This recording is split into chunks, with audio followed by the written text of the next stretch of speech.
안녕하세요.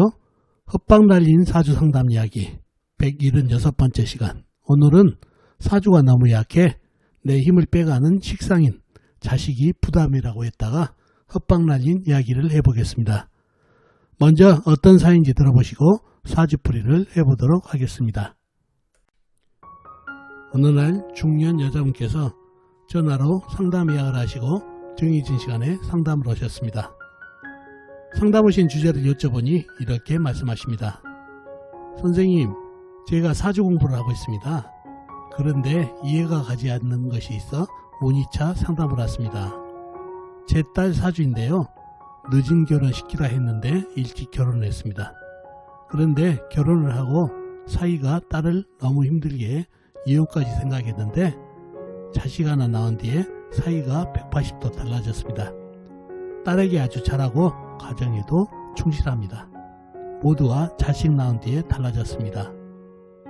제가 의문인 것은 딸 사주와 신약에 일간을 도와주는 비겁이나 인성이 용신이 되어야 해서 사주에 큰 불이 있어 용신으로 삼았고 자식인 식상은 약한 사주에 힘을 빼니 좋지 않게 생각했는데 어떻게 자식을 낳고 모든 게 좋아졌는지 이해가 가지 않아 선생님의 조언을 듣고자 상담을 왔습니다. 라고 하십니다. 저는 그분 따님 사주를 보고 말씀드립니다. 사모님 따님 사주에서 오른팔인 영신은 비겁이 아니라 식상입니다. 그러니 자식 낳고 모든 게 좋아졌죠. 라고 말씀드렸더니 그분께서 말씀하십니다. 예? 어떻게 약한 사주에서 내 힘을 더 빼는 식상이 용신이 되나요? 라고 하십니다. 저는 그분께 따님의 사주에 대해 차근차근 이해시켜드린 후 상담을 마친 사연입니다. 자, 그럼 이분 사주가 어떤 사주길래 약한 사주에 식상이 용신이 되었는지 사주를 풀어보면서 알아보도록 하겠습니다. 자, 이 사주가 오늘 여러분과 같이 풀어볼 헛방 날린 사주가 되겠습니다. 임신년, 계묘월, 병술일, 개사시에 태어나신 여자분이시네요. 임신년생이시면 1992년생이시죠. 2021년 올해 30이 되시는 여자분이 되겠습니다. 자, 이분 어머니가 와서 상담을 했는데요. 저와 용신이 비겁이냐 식상이냐로 견해가 갈렸던 사주팔자가 되겠습니다. 자, 어떻게 된 건지 사주 형국을 먼저 풀어보고 나중에 말씀을 드리도록 하겠습니다. 그러면 사주 형국을 파악하기 위해서 오행 분포부터 알아봐야 되겠죠. 일간이 내 편부터 알아볼까요? 일간의 내 편의 오행이 세력이 강하면 사주가 강해지고 반대로 상대편 일간의 힘을 빼는 오행이 세력이 강하면 사주가 약해진다는 얘기죠. 자, 일간이 병화 큰 불로 태어났네요. 불의 내편은 비겁인 같은 불이나 불을 생해주는 땔감인 나무가 내편이 되겠네요. 먼저 비겁인 불을 찾아볼까요? 불은 시지의 사와 큰 불이 있습니다. 그리고 다른 데는 없고 지장간, 일지, 술토안의 정화, 작은 불이 암정되어 있네요. 다음에 불을 생해주는 땔감인 나무를 찾아볼까요? 나무는 월지의 묘목, 작은 나무가 있습니다. 그리고 다른 데는 없고 지장간에 없고요. 자, 그러면 나와 있는 내 편은 서와 큰 불, 묘목, 작은 나무 뿐이네요. 이렇게 되면 사주가 약해질 가능성이 있는 사주팔자가 되겠죠. 상대편도 한번 찾아봐야 되겠죠. 뭔가요?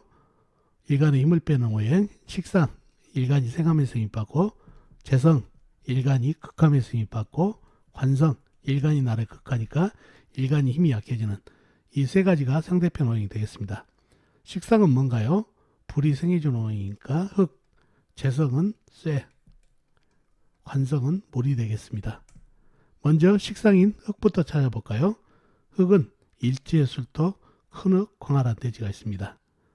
그리고 다른 데는 없고 지장간, 연지, 신금안의 무토, 시지, 사화안의 무토가 암장되어 있네요. 다음에 재성인 쇠를 찾아볼까요? 쇠는 연지의 신금, 큰 쇠가 있습니다. 그리고 다른 데는 없고 지장간, 일지, 술토안의 신금, 작은 쇠, 시지, 사화안의 경금, 큰 쇠가 암장되어 있네요. 다음에 관성인 물을 찾아볼까요? 물은 연간의 임수, 큰 물, 호수같이 큰 물, 그 다음에 월간의 계수, 시간의 계수, 작은 물이 있네요. 그리고 다른 데는 없고 지장간, 연지, 신금안의 임수, 큰 물이 암장되어 있습니다. 자, 그러면 상대편의 세력이 대단하죠. 술토 큰흙 광활한 대지, 신금 큰새, 임수 큰물, 계수기에서 작은 물까지 네 편이라고는 묘목 작은 나무와 사화 큰 불뿐이다 보니까 사주가 아주 신약해졌네요. 그죠? 사주가 신약해진 이유가 약한 사주도 아니고 신약해진 이유가 바로 묘목 때문에 그렇습니다. 사화가 유일하게 힘을 주고 있지만은 이 묘목이 작은 나무에다가 금생수를 받은 물기운에 젖어가지고 목생화가 안 되죠. 그리고 된다 하더라도 작은 나무다 보니까 간에 기별도 안 간다는 얘기죠. 그런데 물에 젖어가지고 목생화가 또 안 되는 그런 이유가 크다는 얘기죠. 그래서 사주가 사화 하나만 힘을 주고 있어서 신약 사주까지 내려갔던 사주팔자가 되겠습니다. 자, 이분 어머니가 와서 상담을 했다는 얘기죠. 사주가 이렇게 약해지다 보니까 이 묘목은 너무 작아가지고 목생화도 안 되죠. 젖어가지고. 그래서 힘이 안 되니까 사화 큰 불이 있어서 용신으로 삼았다 이 얘기죠. 그리고 술토 자식은 약한 사주에 내 힘을 빼가고 있어서 아주 흉한 녀석이다. 이렇게 사주를 풀었다는 얘기죠. 그게 맞나 보자고요. 자, 이분이 따님인데 일찍 결혼해서 남편이 처음에는 상당히 힘들게 했다는 얘기죠.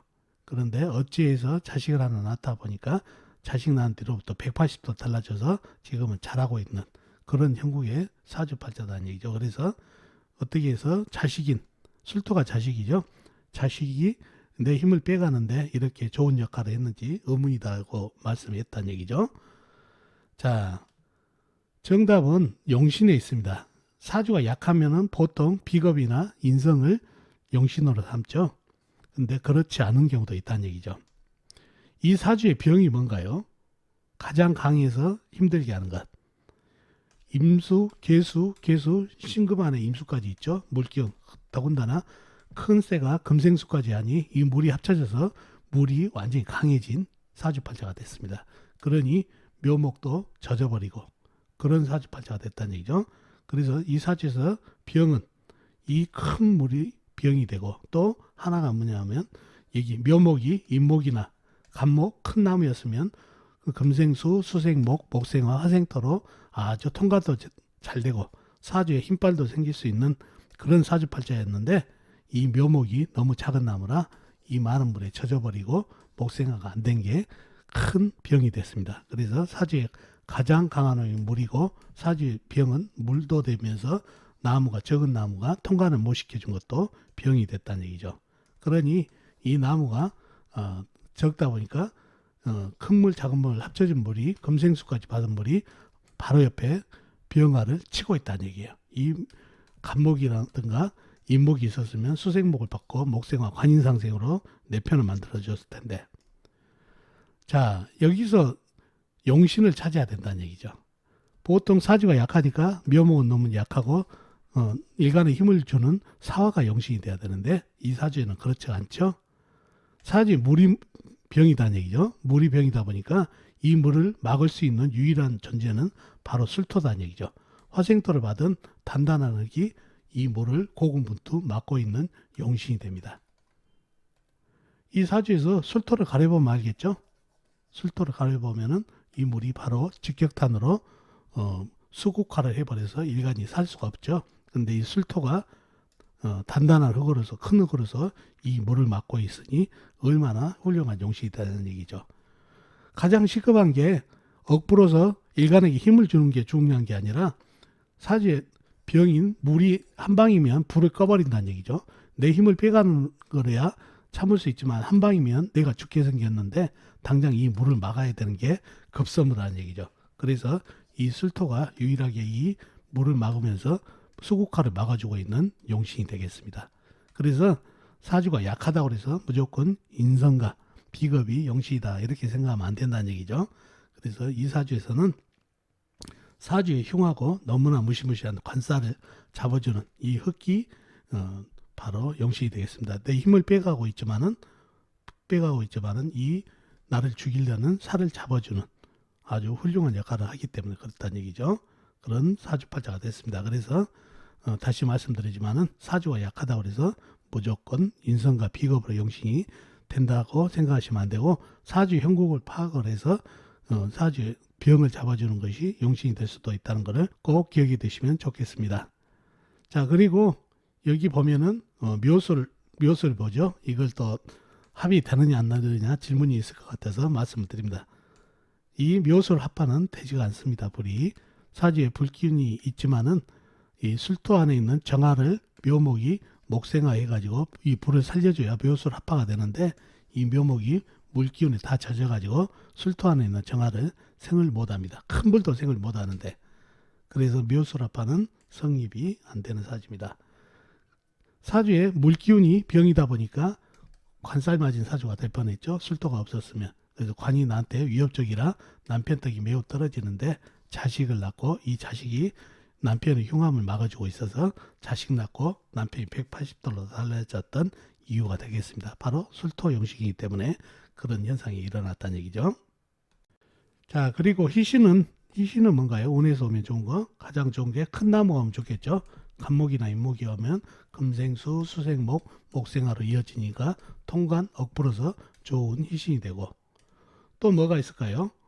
불이 오면은 좋겠네요. 불이 오면은 화생토를 하면서 이 용신을 도와주기 때문에 용신은 고군분투 물을 막아주니까요. 그리고 마른 큰 흙, 무토라든가 술토 같은 게 와도 좋겠네요. 물을 막아주니까. 그래서 희신은 큰 나무, 그 다음에 큰 불, 그리고 마른 큰 흙이 되겠습니다. 이 세 가지가 희신인 그런 사주팔자가 됐네요. 자, 오늘은 사주 형국을 잊지 않고 사주 이론대로만 용신을 잡다가는 엇박난이라는 것을 얘기해 봤습니다. 자, 어떻습니까? 오늘 사주풀이 도움이 되셨나요? 도움이 되셨으면 좋겠습니다. 그럼 다음 시간에 뵙도록 하겠습니다. 안녕히 계세요.